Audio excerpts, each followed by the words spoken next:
မိဘပြည်သူများရှင်ကျမတို့ရဲ့ထုတ်လွှင့်ပြန်ကြားသတင်းမှန်များအစီအစဉ်ကနေဒီကနေ့မှာထုတ်လွှင့်တင်ဆက်ပေးမှာကတော့လူမှုကွန်ရက်မှာပြန့်နှံ့နေတဲ့သတင်းတူသတင်းမှ၃ပုဒ်ကိုသတင်းမှန်ပြန်ကြားပေးမှာဖြစ်ပါတယ်ရှင်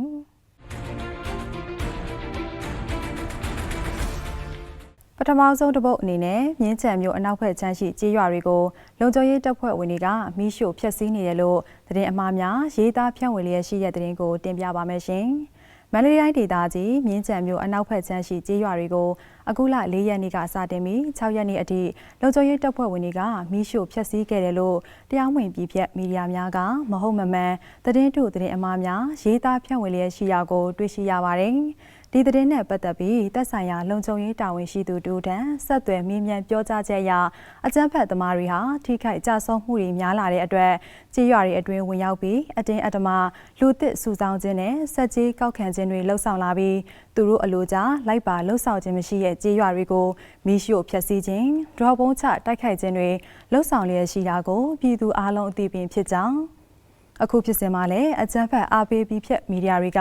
အကြမ်းဖက်သမားတွေရဲ့စင်စင်တုံတရားကင်းမဲ့တဲ့လုပ်ရက်တွေကိုဖုံးကွယ်ပေးဖို့အတွက်ဖြစ်စဉ်ဖြစ်ရက်လွဲမှားတဲ့သတင်းမှားတွေနဲ့မဟုတ်မမှန်လောက်ကျန်ရေးသားဝါဒဖြန့်ဝေနေခြင်းသာဖြစ်တယ်လို့သိရှိရပါတယ်ရှင်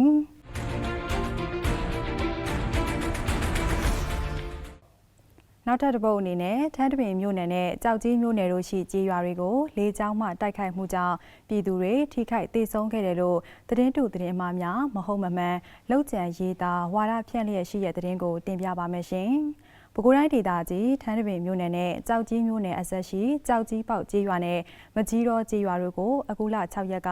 လေကြောင်းမှတိုက်ခိုက်မှုကြောင့်အပြစ်မဲ့ပြည်သူ3ဦးသေဆုံးခဲ့တယ်လို့တရားမဝင်ပြည်ဖြတ်မီဒီယာများကသတင်းတုသတင်းအမှားများမဟုတ်မမှန်လောက်ကျန်ရေးသားပြီးလှုံ့ဆော်ဝါဒဖြန့်ဝေလျက်ရှိတာကိုတွေ့ရှိရပါတယ်။ဒီသတင်းနဲ့ပတ်သက်ပြီးသက်ဆိုင်ရာနယ်မြေလုံခြုံရေးတာဝန်ရှိသူတို့ထံဆက်သွယ်မေးမြန်းခဲ့ရာအပြစ်မဲ့ပြည်သူတွေထိခိုက်ဒေဆုံးခဲ့တဲ့သတင်းမှာမှန်ကန်မှုမရှိကြောင်းတရားမဝင်ပြည်ဖြတ်မီဒီယာတွေအနေနဲ့မြို့ရွာတွေတည်ငြိမ်အေးချမ်းမှုပြတ်ပြားစေရန်လှုံ့ဆော်နေတဲ့ PDF အမည်ခံအကြမ်းဖက်သမားတွေရဲ့အကြမ်းဖက်လုပ်ရက်တွေကိုဖုံးကွယ်ခြင်းဒေသခံပြည်သူတွေနဲ့ပူးပေါင်းပြီးမြို့ရွာတွေတည်ငြိမ်အေးချမ်းမှုမပြတ်ပြားစေရန်နယ်မြေလုံခြုံရေးဆောင်ရွက်နေတဲ့လုံခြုံရေးတပ်ဖွဲ့ဝင်တွေကိုအများပြည်သူအထင်မြင်လွဲမှားစေရန်အတွက်သတင်းတုသတင်းမှားများကိုအရှက်တရားမဲ့စွာလောက်ကျန်ရေးသားဝါဒဖြန့်ဝေနေခြင်းသာဖြစ်တယ်လို့သိရှိရပါတယ်ရှင်။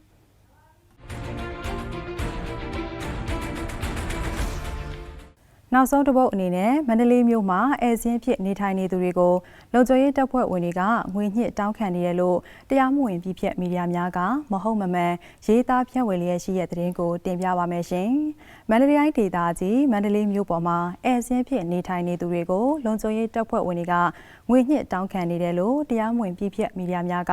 မဟုတ်မမှန်သတင်းတုသတင်းအမှားများရေးသားဖြန့်ဝေလျက်ရှိတာကိုတွေ့ရှိရပါတယ်။ဒီသတင်းနဲ့ပတ်သက်ပြီးသက်ဆိုင်ရာတာဝန်ရှိသူတို့ရဲ့ပြောကြားချက်အရလုံခြုံရေးတပ်ဖွဲ့ဝင်တွေအနေနဲ့အကြမ်းဖက်သမားတွေဝင်ထွက်သွားလာမှုမရှိစေရင်